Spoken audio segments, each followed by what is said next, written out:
The next morning, we were able to see the full lodge and its many cottages and rooms.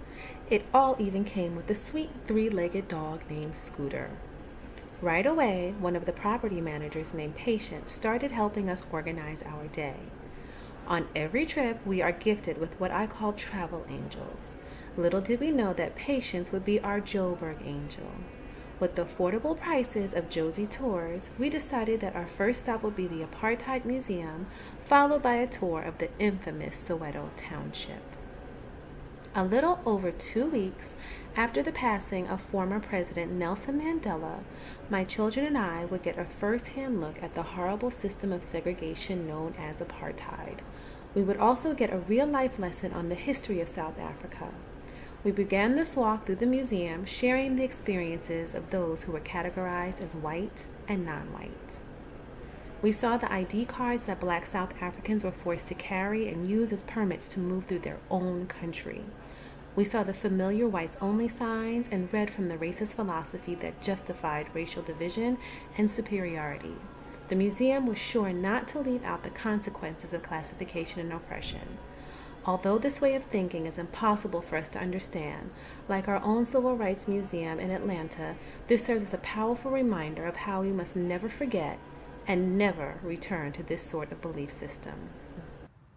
As soon as you enter the Apartheid Museum, they want you to experience what it was like living during those times, which in retrospect was not that long ago. As soon as you purchase your ticket, the computer randomly selects your race. You are either considered white, and you're given this ticket, or you're considered non-white. Basically, anyone who was not of European descent as a European settler was considered non-white. Those included the Indians, Native Africans, and other groups.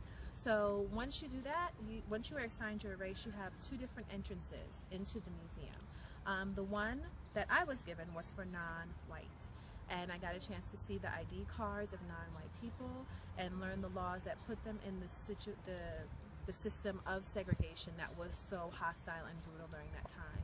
My 9-year-old, however, was given a white card.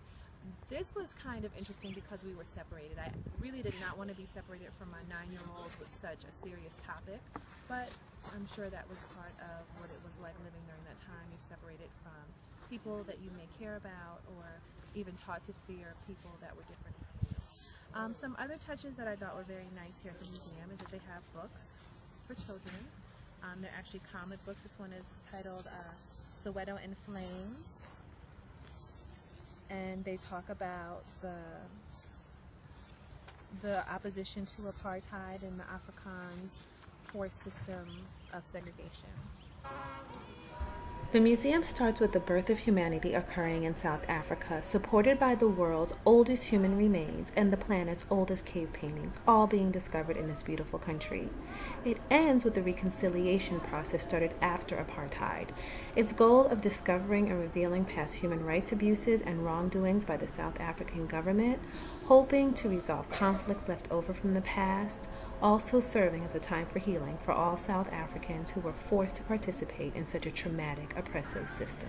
We are at the Apartheid Museum in Johannesburg. This museum is amazing. They do a great job of telling the history of apartheid, its rise and its fall, but most importantly, it shows the history before and all of the events that led up to apartheid.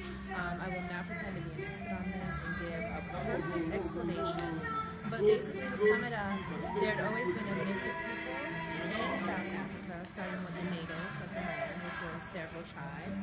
Then European settlers came in the 17th century. There was later a gold rush that created a fight for resources and land, in which the British and other European settlers imposed a system of racial segregation that lasted from 1948 until 1991. When you are here in Johannesburg, I highly recommend that you come and visit this fantastic museum, believe it or not.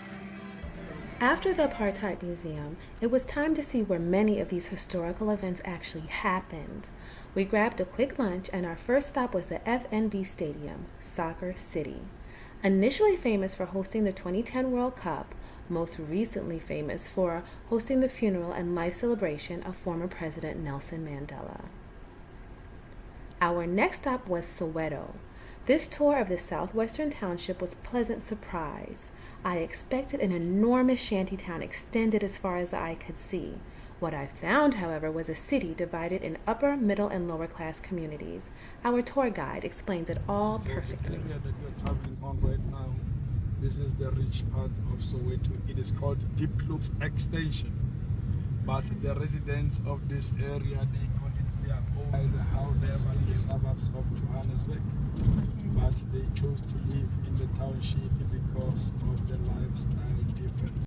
The lifestyle in the upper class section of Soweto seemed pleasant indeed. Safe, well kept, and full of smiling people. The middle class community was the wealthier section of Soweto during apartheid. It has a great vibe, seeming to be a community full of promise. So 1956, they carried on by building these houses for the Sowetans, but the houses were strictly meant for rentals. So people here were not allowed to own these houses. They were only allowed to live in the house because they will only get accommodation for 1 year. It's only a rental, you know, you can only pay rent. That's what was here for in these houses. But now, the people here are no longer paying rent. They own these houses, yes, because they bought them from the government. The houses in the middle class section are now property of proud homeowners who hope to pass their homes to future generations. They were able to purchase their houses from the government at a very low cost. They are no longer renters. The lower class section of Soweto is still being reconstructed. Formerly used as housing barracks for black workers during apartheid, they will eventually be torn down and rebuilt as suitable housing for past residents. Up next, Vilakazi Street, the only street in the world where 2 Nobel Peace Prize winners resided, Archbishop Desmond Tutu and Mr. Nelson Mandela. Not too far away, we saw Winnie Mandela's home that she lived in since apartheid, never leaving the community who supported her through the struggle. The location of the Soweto uprising was next. On June 16, 1976, high school students in Soweto took to the streets in peaceful protest in response to new laws requiring all school core subjects be taught in the Afrikaans language, a language not widely spoken by the black population. An estimated 20,000 students took part in the protest. Police opened fire into the crowd, killing an estimated 700 children. June 16th is now a public holiday in South Africa in remembrance of this event.